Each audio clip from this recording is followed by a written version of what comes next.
Orang kafir ikut urunan kurban sapi. Bismillah, wassalatu wassalamu ala rasulillah wa ba'du. Dijelaskan oleh Al-Kasani, ulama madhab Hanafiyah, bahwa dalam satu sembelihan yang diadakan dari hasil urunan, semua peserta memiliki niat yang sama, yaitu ibadah. Meskipun tujuan mereka berbeda-beda. Misalnya, ada 7 orang urunan sapi, dari ketujuh itu ada yang niatnya 1. Untuk kurban, 2. Untuk akikoh, 3. Untuk kafaroh dam, karena melewati mikot bagi orang yang haji, 4. Untuk hadiyu, yaitu sembelihan karena melakukan haji tamattu dan ini wajib, 5. Untuk melaksanakan nadar, 6. Untuk hadiyu yang sunnah, 7. Untuk hadiyu karena melakukan haji qiron.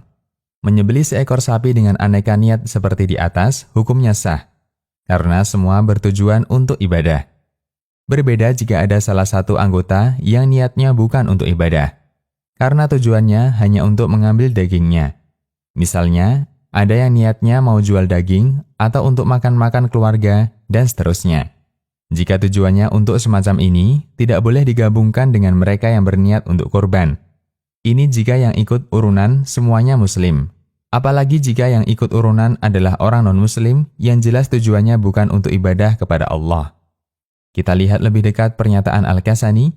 Syarat ketiga, orang yang tidak punya keinginan untuk beribadah sama sekali tidak boleh ikut bergabung bersama orang yang berkurban.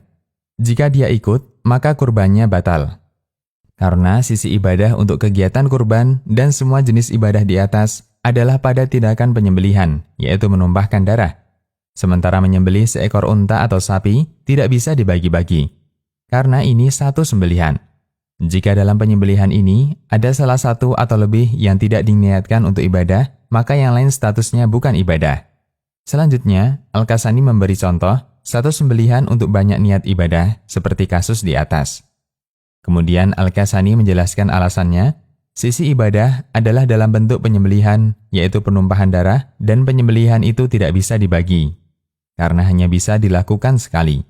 Sehingga, jika salah satu tidak ditujukan untuk ibadah, maka yang lain tidak berstatus sebagai ibadah. Berbeda dengan madhab Syafi'i, dalam madhab Syafi'i, dalam urunan sapi, tidak disyaratkan semuanya harus diniatkan untuk ibadah. Orang yang niatnya bukan untuk ibadah, seperti untuk dijual dagingnya atau dimakan, boleh ikut bergabung dengan mereka yang berkurban.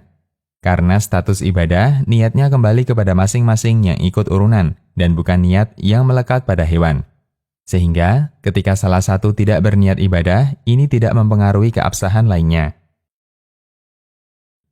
Dan insya Allah, yang lebih mendekati adalah pendapat yang mengharuskan kesamaan niat dalam penyembelihan.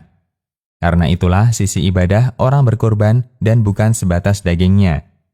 Allah Subhanahu wa Ta'ala berfirman yang artinya, yang sampai kepada Allah bukanlah dagingnya, bukan pula darahnya, namun yang sampai kepadanya adalah semangat takwa kalian.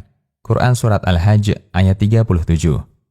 Karena dalam berkurban, kita mempersembahkan kegiatan menyembelih itu untuk Allah, meskipun sama sekali tidak mengambil dagingnya, sehingga yang lain harus ditujukan untuk itu. Sehingga non-muslim tidak boleh ikut urunan kurban sapi, mereka tidak mungkin ikut gabung kurban dalam rangka beribadah kepada Allah. Demikian, Allahu a'lam. Konsultasi Syariah.